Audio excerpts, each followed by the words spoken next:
পটল দিয়ে যদি খুব টেস্টি এবং খুব তাড়াতাড়ি কোনো একটা পদ বানাতে চান গরম গরম ভাতের সাথে পরিবেশন করার জন্য, তাহলে কিন্তু এই রেসিপিটি বানাতে পারেন। তো আজ আমি আপনাদের তৈরি করে দেখাবো সর্ষে পটল রেসিপি। তার জন্য আমি এখানে 6 পিস পটল নিয়েছি। এখন পটলের খোসাগুলো ছাড়িয়ে নিচ্ছি, তবে পুরো খোসা ছাড়াচ্ছি না, এইভাবে অল্প অল্প খোসা রেখে পটলটাকে ছাড়াচ্ছি।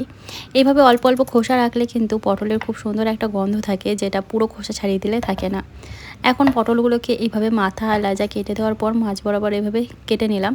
তো এইভাবে আমি সব কটা পটল কেটে নিচ্ছি। এখন একটা পাত্রে পটলগুলোকে রেখে পটলের মধ্যে ভালো করে নুন আর হলুদ মাখিয়ে নেব। নুন হলুদ মাখানোর পর পটলটাকে আমি 10 মিনিটের জন্য সাইডে রেখে দেবো, ততক্ষণ মশলাটা রেডি করে নেব। মশলার মধ্যে কিন্তু এখানে তেমন কিছু লাগবে না, লাগবে হচ্ছে সর্ষে আর কাঁচা লঙ্কা। শুধুমাত্র সর্ষে আর কাঁচা লঙ্কা দিয়ে কিন্তু এই রেসিপিটি তৈরি হয়ে যাবে, আর খেতে হয় খুবই সুস্বাদু। গরম গরম ভাতের সাথে কিন্তু দারুণ লাগে। এক থালা গরম ভাত শুধু এই পটলের রেসিপিটা দিয়েই খাওয়া হয়ে যায়। তো এখানে আমি শিলনোড়ার মধ্যে কয়েকটা কাঁচা লঙ্কা আর 1 টেবিল স্পুন করে সাদা সর্ষে কালো সর্ষে নিলাম, আর এর মধ্যে দিয়ে দিলাম অল্প একটু লবণ। এভাবে লবণ দিয়ে সর্ষে বাটলে কিন্তু, লবণ কাঁচা লঙ্কা দিয়ে সর্ষে বাটলে সর্ষে কখনোই তেতো হয় না। তো আমি ভালো করে শিলনোড়ায় সর্ষেটাকে বেটে নিয়েছি। আপনারা চাইলে মিক্সিতেও কিন্তু এই সর্ষে কাঁচা লঙ্কাটা বেটে নিতে পারেন, তবে শিলনোড়ায় বাটার কিন্তু একটা আলাদাই স্বাদ থাকে বরাবর, সেটা আমরা সকলেই জানি। এখন কড়াইতে দিয়ে দিলাম সর্ষের তেল। সর্ষের তেল দেওয়ার পর নুন হলুদ মাখিয়ে রাখা পটলগুলোকে বেশ লাল করে ভেজে নিতে হবে।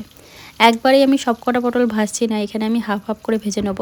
তো এইভাবে উল্টে পাল্টে কিন্তু একদম লাল করে পটলগুলোকে ভাজতে হবে। যেমন আমরা পটল ভাজা করি ঠিক তেমন করেই পটলটাকে ভেজে নিতে হবে। তো পটলগুলো ভাজা হয়ে গেছে, এখন আমি তুলে নিচ্ছি। কড়াইতে যে তেল ছিল সেই তেলের মধ্যে ফোড়নের জন্য দেব 1/4 টেবিল স্পুন 5 ফোড়ন। ফোড়নটাকে একটু লাল করে ভেজে নেওয়ার পর এর মধ্যে যে সর্ষে আর কাঁচা লঙ্কা বেটে রেখেছিলাম সেটা দিয়ে দিচ্ছি। এর সাথে এর মধ্যে দিচ্ছি অল্প পরিমাণে হলুদ গুঁড়ো আর কাশ্মীরি রেড চিলি পাউডার। এখানে আমি আর লবণ অ্যাড করছি না, কারণ সর্ষেটা বাটার সময় লবণ দিয়েছিলাম, তার জন্য কিন্তু লবণটা আমি আর অ্যাড করব না। সর্ষেটাকে এখন আমি ওই 1-1.5 মিনিটের জন্য একটু ভালো করে ভাজা ভাজা করে নেওয়ার পর এর মধ্যে দিয়ে দিচ্ছি জল। এই রেসিপিটা কিন্তু একদম গায়ে মাখা হবে, তার জন্য বেশি জল দেওয়ার দরকার নেই, মোটামুটি হাফ কাপ পরিমাণ জল দিলেই হবে। এরপর ভেজে রাখা পটলগুলো এর মধ্যে দিয়ে দিলাম। ভালো করে নাড়াচাড়া করে ঢাকা চাপা দিয়ে রেখে দেবো 2-3 মিনিটের জন্য মিডিয়াম ফ্লেমে। আমি এর মধ্যে কয়েকটা চেরা কাঁচা লঙ্কাও দিয়ে দিলাম, এতে কিন্তু কাঁচা লঙ্কার খুব সুন্দর একটা ফ্লেভার আসবে। তো দেখুন আমার রেসিপিটা কিন্তু প্রায় রেডি হয়ে গেছে। এখন শেষের মধ্যে আমি অ্যাড করছি কিছুটা পরিমাণে ফ্রেশ ধনেপাতা কুচি, আর 1 টেবিল স্পুন এর মধ্যে দিয়ে দেবো কাঁচা সর্ষের তেল।